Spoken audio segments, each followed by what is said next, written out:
پاکستان جو ہے عالمی موسمیاتی تبدیلی میں گرین ہاؤس گیسز کے اخراج کے حساب سے 0.8% ہے۔ میں اس نقطے سے مکمل طور پہ متفق نہیں ہوں۔ ہمارا جو رقبہ ہے وہ 0.5% ہے۔ اگر ہم 0.8% گرین ہاؤس گیسز کا اخراج کر رہے ہیں تو ہم اپنی پرسنٹیج سے زیادہ، اپنے حصے سے زیادہ کر رہے ہیں۔ کون سے 5-7 بڑے سٹیپس ہیں جو فوری طور پر لینے کی ضرورت ہے؟ ریلیف اینڈ ریسکیو آپریشنز جو ہیں سب سے زیادہ زور انہی پہ دیں، دریا کو اس کا راستہ واپس کرو۔ یہ کلائمیٹ چینج جو ہے یہ کس طرف جا رہی ہے؟ موسمیاتی تبدیلی کا سب سے بڑا جو وکٹم ہے اس وقت وہ پاکستان ہے۔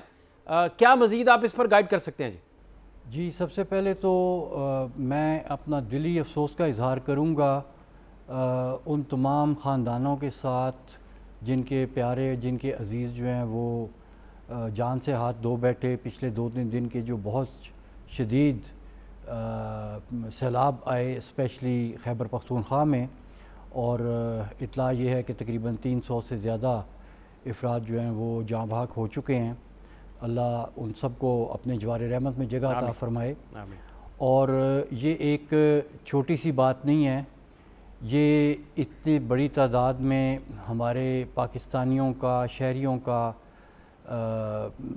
جو ہے اس دنیا سے اچانک چلے جانا ایک قومی سانحہ سے کم نہیں ہے، اور ہمیں اب بہت ہی سنجیدہ ہو کے سوچنا ہوگا کہ ابھی تک تو ہم بہت باتیں کرتے آئے ہیں، بڑی بڑے نعرے لگاتے ہوئے آئے ہیں، اور کبھی ادھر تو کبھی ادھر جا کے تو ہم نے کہا کہ جی یہ ہو گیا تو وہ ہو گیا، لیکن اب ہمیں اس کے لیے بہت سنجیدہ ہونا پڑے گا، کیونکہ یہ اب کل کے خصوصاً جو واقعات ہوئے ہیں انہوں نے اس بات کی طرف اشارہ دیا ہے کہ یہ معاملہ جو ہے یہ بہت ہی سنجیدہ ہے۔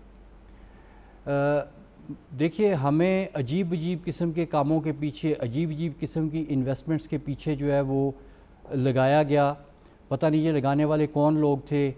ہمیں 2018 میں بتایا گیا کہ 2025 میں پاکستان میں پانی ختم ہو جائے گا، اور اب آپ دیکھیں کہ کتنا پانی آ رہا ہے پاکستان میں۔ یہ پتہ نہیں کس قسم کے ایکسپرٹس جو ہیں وہ حکومتی سطح تک پہنچ جاتے ہیں اور ڈیسیژن میکرز کے اوپر اثر انداز ہو جاتے ہیں اور غلط انویسٹمنٹ کرا دیتے ہیں۔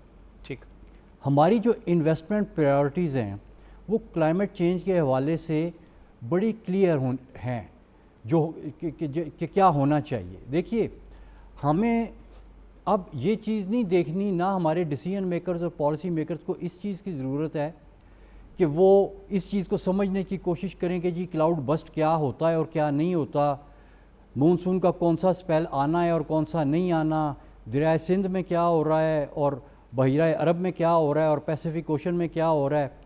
یہ چیزیں سمجھنے کی ہمیں ضرورت نہیں ہے، یہ ٹیکنیکل ڈیٹیلز ہیں، یہ کلائمیٹ سائنٹسٹ کو سمجھنے دیں۔ ہمارے ڈیسیژن میکرز کو 2 چیزیں جو ہیں وہ بہت کلیئر سمجھ جانی چاہیے۔ ایک تو یہ کہ کلائمیٹ چینج پاکستان میں پہلے سے زیادہ پانی لے کے آئے گا، اور آ رہا ہے اور ہم دیکھ رہے ہیں۔ ٹھیک ہے۔ دوسرا، جب یہ پانی آئے گا تو اس میں جو بارش کی شدت ہے وہ زیادہ ہوگی، یعنی کم وقت میں بہت زیادہ بارش ہوگی آئندہ آنے والے سالوں میں، جیسا کہ ہم نے کل کے واقعات کے بعد دیکھا۔ ٹھیک، یہ واقعات اب زیادہ رونما ہوں گے۔ دوسری چیز کہ اسی کلائمیٹ چینج کی وجہ سے ہمارے خشک سالی کے مہینے جو ہیں ان میں بھی اضافہ ہو سکتا ہے، اور وہ بھی ہم نے ابھی ریسنٹلی دیکھا کہ پچھلے سال ستمبر سے لے کے تو اس سال مارچ تک کے درمیان بہت کم بارشیں ہوئیں، جبکہ یہ بارشوں کا موسم ہوتا ہے۔ اس میں تقریباً 40% بارشیں کم ہوئیں۔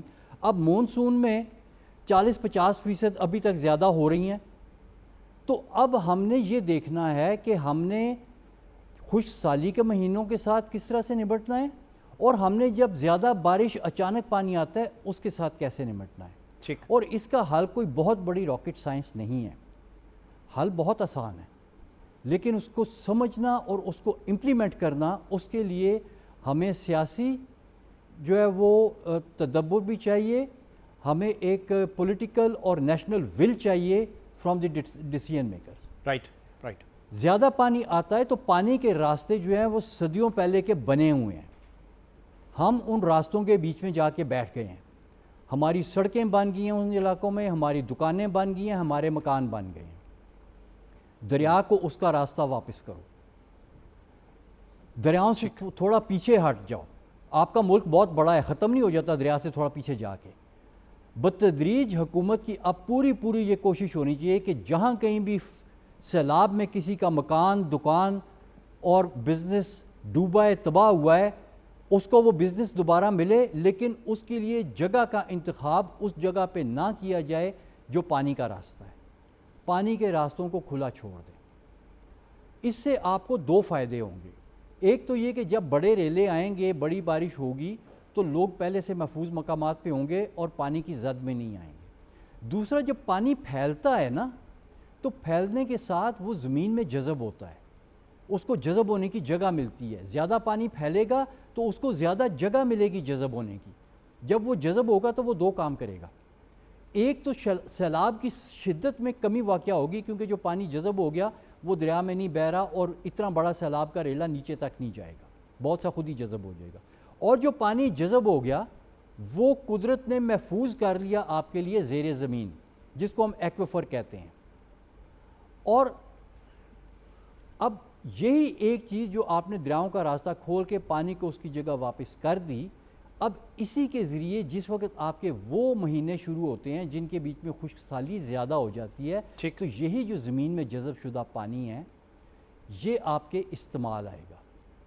ایک محتاط اندازے کے مطابق، ہم نے بھی ایک ریسنٹلی اسٹڈی کی ہے، ہم نے یہ دیکھا ہے کہ جو آپ کے دریاؤں کے نیچے، دریا کے بیڈ کے نیچے جو آپ کا ایکویفر بنا ہوا ہے، جس طرح کسی شہر کے نیچے زیر زمین پانی ہوتا ہے، اسی طرح دریا کے جو اوپر پانی چل رہا ہے دریا کے زیر زمین بھی پانی ہے. وہ جو پانی کا ذخیرہ ہے اس کو ہم ریورائن ایکویفر کہتے ہیں. اور ہمارے جو دریا ہیں، دریائے سندھ کے جتنے بھی ہیں، راوی، چناب، ستلج، جو پہاڑوں سے ندی نالے آتے ہیں، ٹھیک، ان کے نیچے اس ایکویفر میں قدرت نے تقریباً 500 ملین ایکڑ فٹ سے بھی زیادہ پانی ذخیرہ کرنے کی گنجائش بنا کے دی ہے ہم لوگوں کو. یہ بہت اچھا اس میں ملک ہے پاکستان، اس میں ہر ملک کے دریا اس طرح کے نہیں ہوتے. ٹھیک، اس میں ایک اور چیز گائیڈ کر دیجئے. یہ جو کلاؤڈ برسٹ ہو رہا ہے اس سے تو وہ کہہ رہے ہیں کہ فینومینل چینج ہے، اتنا بڑا چینج ہے کہ جو گھنٹوں میں بارش ہونی ہے وہ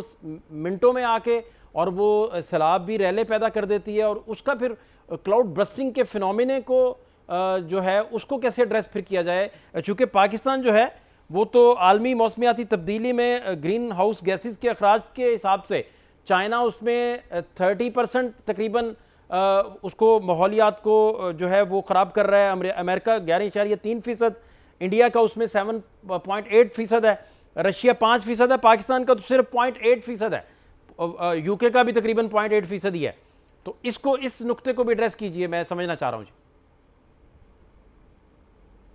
دیکھیے جی، میں اس نقطے سے مکمل طور پہ متفق نہیں ہوں. رائٹ، جو پاکستان کی فگر ہے اس کی وجہ یہ ہے کہ ہم نے یہ دیکھنا ہے کہ ہم دنیا کے لیے کیا کر رہے ہیں. یعنی دنیا میں ہم کتنے ذمہ داری کے ساتھ کلائمیٹ چینج کے لیے کام کر رہے ہیں، کیونکہ کلائمیٹ چینج پوری دنیا کا مسئلہ ہے. ہم اپنی ذمہ داری کتنی اچھی طرح سے نبھا رہے ہیں. ہم جس خطے کو اپنا گھر کہتے ہیں، جس کی ہم نے باؤنڈری لگائی ہوئی ہے اور جس میں ہم ویزا کے بغیر کسی باہر کے بندے کو اپنے ملک میں نہیں آنے دیتے، اس حصے کا جو ذمہ داری ہے اس کے کلائمیٹ کے مینجمنٹ کی، وہ ہماری ہے. اس میں کوئی شک نہیں ہونا چاہیے، وہ ہم نے خود ہی کرنا ہے. ہمارا جو رقبہ ہے دنیا کے مقابلے میں وہ 0.5% ہے. ٹھیک ہے، یعنی آدھے فیصد کے برابر، 0.53 ٹو بی ایگزیکٹ. اگر ہم 0.8% گرین ہاؤس گیسز کا اخراج کر رہے ہیں تو ہم اپنی پرسنٹیج سے زیادہ، اپنے حصے سے زیادہ کر رہے ہیں. رائٹ، تو ہمیں یہ چیز ذہن میں رکھنی چاہیے کہ ہم کو اتنے کم نہیں ہیں.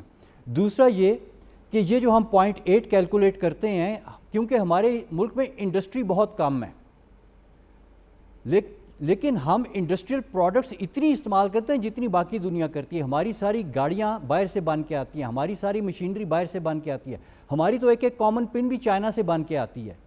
تو ہمارے جو گرین ہاؤس گیسز کا اخراج جو ہماری پروڈکٹ کی وجہ سے دنیا میں ہو رہا ہے وہ تو چین میں ہو جاتا ہے، وہ کوریا میں ہو جاتا ہے، وہ جاپان میں ہو جاتا ہے.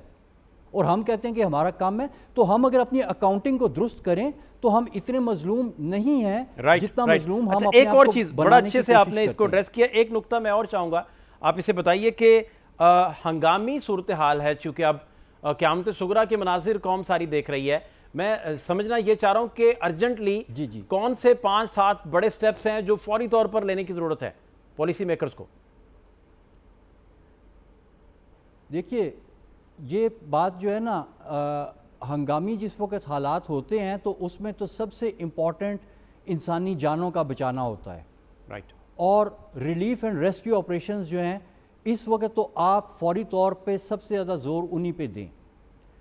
لیکن ریلیف اور ریسکیو کے بعد جو پوسٹ ڈیزاسٹر آپ کی مینجمنٹ کا ہے سیناریو, آپ نے ابھی سے اس کے بارے میں سوچنا شروع کرنا ہے. آج دن سے آپ کو اس کے اوپر سوچنا ہے کہ دریا نے اپنا رستہ آپ کو بتا دیا کہ میں کہاں کہاں تک جاتا ہوں, ان جگہوں کو خالی کرنے کا پلان ابھی سے بنانا شروع کر دیں. ٹھیک. دوسرے نمبر پہ یہ جو آپ کے جتنے بھی یہ ادارے ہیں جو ریلیف اور ریسکیو میں پارٹیسپیٹ کر رہے ہیں, یہ جو ریلیف اور ریسکیو ہے نا, یہ کسی بھی این ڈی ایم اے یا اس طرح کے ادارے کا آخری سٹیپ ہوتا ہے کہ آخر میں جا کے وہ ریلیف اینڈ ریسکیو کرتے ہیں. اس سے پہلے کے بھی بہت سے سٹیپس ہیں. آپ نے مانیٹرنگ کرنی ہے وارننگ کی. اب وارننگ بھی یہ ہے کہ اگر کلاؤڈ برسٹ تو آنے سے پہلے کوئی بہت زیادہ بڑی آپ کو وارننگ دینے کا ٹائم نہیں ہوتا, وہ تو اچانک بادل بنتا ہے اور ایک دم برس جاتا ہے, تو بڑا مشکل ہے کہ آپ لوگوں کو بتائیں. لیکن لوگوں کو یہ پتہ ہونا چاہیے آپ کے اداروں کے تھرو, آپ کے اسکولوں اور ایجوکیشنل انسٹیٹیوشنز کے تھرو لوگوں کو یہ پتہ ہونا چاہیے کہ جب بارشوں کا سیزن شروع ہو گیا, جو کہ یہ مونسون کا مہینہ ہے, تو لوگ تیار رہیں کہ ان کو کسی وقت بھی سائرن بج سکتا ہے اور وارننگ مل سکتی ہے. لوگوں کو پتہ ہو کہ اگر سائرن رک رک کے بج رہا ہے تو انہوں نے کیا کرنا ہے, اگر سائرن مسلسل بج رہا ہے تو انہوں نے کیا کرنا ہے. وارننگ کے پیٹرنز کلیئر ہونے چاہیے.